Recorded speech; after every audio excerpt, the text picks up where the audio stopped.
This is how my day starts. A long walk, good company, some squats, and a beautiful view.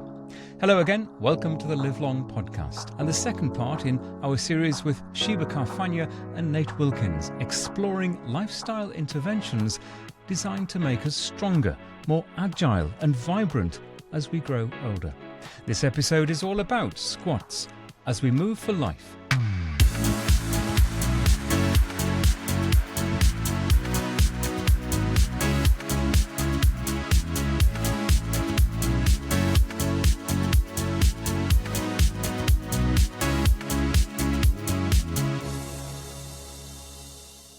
A squat is a movement where you drop the upper body down and you come up. So it's similar to, you can easily think about this in layman's terms as sitting in a chair. You know, getting out of a car, you have to squat. Any movement that requires you to bend your knees and drop your body down.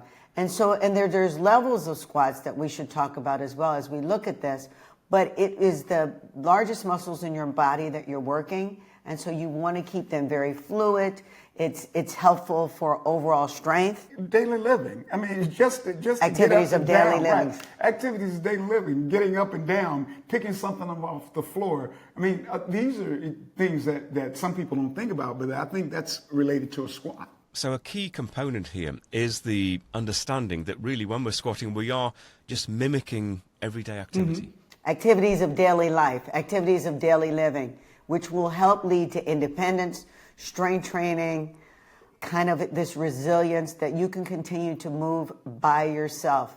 Very simple activities. What are the best ways to train using the squat? There are different variations on the same theme, aren't they? And there are some ways to squat that are a little easier than others when you're starting out. So I would suggest that one of the first ways to squat is to get up and down of a chair. So sit to stand is what people call that. And then maybe some air squats would be a way to move to the progression. I think it's also depending on what your abilities are, so you have to look at it from that perspective. What am I limited by doing because of hips, knees, etc.? And the number one priority is technique, so that your knees should be over your ankles at all times. Most times your toes are pointed forward. If you need that flexibility where they're externally rotated, that's probably good. But just a little mini squat. I think you have to identify where you are and what you can do, and whoever is guiding you should be able to give you multiple variations of squats. So you can do air squats, you can squat with weights, you can squat to press, you can squat by doing multiple exercises, which we talked about, which are beneficial, which would reduce your time of doing, for example, the old school 3 sets of 15. You know, you could do 3 sets of 8 and perform a multiple joint exercise and fare better because it's less pounding on your body. You know, for those who are a bit younger or that still can, they can do jump squats where you actually jump and squat down. You know, a lot of times in boxing we do that, maybe 30 in a row. But that is not for everyone. That gives you that cardio, but you can also get that cardio with squatting and lunging with weights. Or say, for example, if you do that squat and you stay longer, and right. So you put the pressure, time under tension, you stay longer. Now that's more advanced, so we want to make sure people understand that. Right. But the time under tension, and then you said the jump squat. So a variation of a jump squat could be squat to calf raisers, so you can get the full effect of that type of squat as well. Because again, with the jump squat, you got to make sure that the bones can handle that. I will perform a mini squat. Nate will do a little more exaggerated squat. You're going to go down and up. Your hands are on your ASIS bones, which is here, a fancy way of saying your hip bones.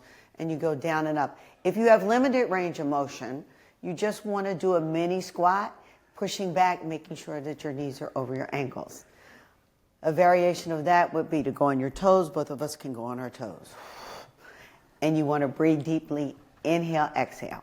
You have to get that oxygen to the muscles. And one of the beautiful things about squats is you can do them anywhere. And I prefer to do my squats integrated into my morning walk. So I get to certain landmarks on the walk and say, this is the point that I'm going to do 10 squats. So you might walk for another half a mile and do another 10 squats. And it relieves, in some senses, it kind of relieves the monotony of doing the same thing. But that combination of movement must be good for us. It is, and it seems that you've developed your own workout plan, which is good, because the walking and the gait training that you're doing over and over again, and then incorporating the squats, has your muscles already warmed up. So your muscles are taking this 1, 2, 3, 4 shorter step, and then you squat and you're working the same muscles differently, and then you're walking again, is a good overall training, and that's an excellent plan. I commend you for that. And of course, as we get more advanced, we can use additional weights, body weight, of course, initially, but extra weights just to increase the resistance. That's true. I'll let you handle that. Absolutely, absolutely. You know, there is definitely a school of thought about that. Say, for example, when you talk about, that's the reason why she wanted to do that, because men have a tendency, and it's changed, men have a tendency to work the upper body. That's why you see big upper bodies, and then you look down below and the legs are like toothpicks. So men, are starting to, have been working their legs more. You know, Peter, the working the legs, the neuromuscular system actually puts a challenge on the body, so you get exhausted a lot faster. So, but we see some people who are able to lift heavier weights, and of course, when you squat with heavy weights, it builds the body, builds the legs stronger, and of course that allows you to have those legs that you want to have. So now we're getting into aesthetics, but the other part to that is being able to move the body, those big muscles, the way you want to move them. So of course, using weights is definitely a way to get more out of the body, to get that cardiovascular system fired up as well. I think it's all about goals, What are your immediate goals? What is your body condition? What are you looking to do? I mean, certainly if you're a bodybuilder, you want to add really heavy weights.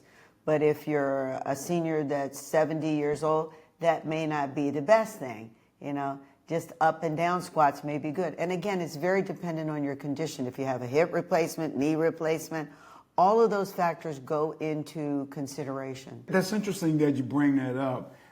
Again, going back to muscle and strength, you can actually, at 70, you can actually, heavy lift, yes. But you have to be careful. Yes. So what we're saying is that all 70-year-olds are not the same. Well, that's true, but general population. Yes.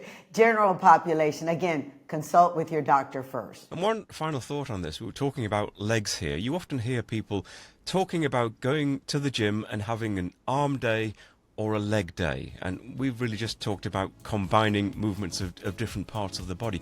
What are your thoughts on that in terms of concentrating on just one part of the body on one particular day? Well, I think it depends on your goals. There's many schools of thought on how to train. Split days where you do upper body, lower body. That's more of a kind of an old school trainer mentality.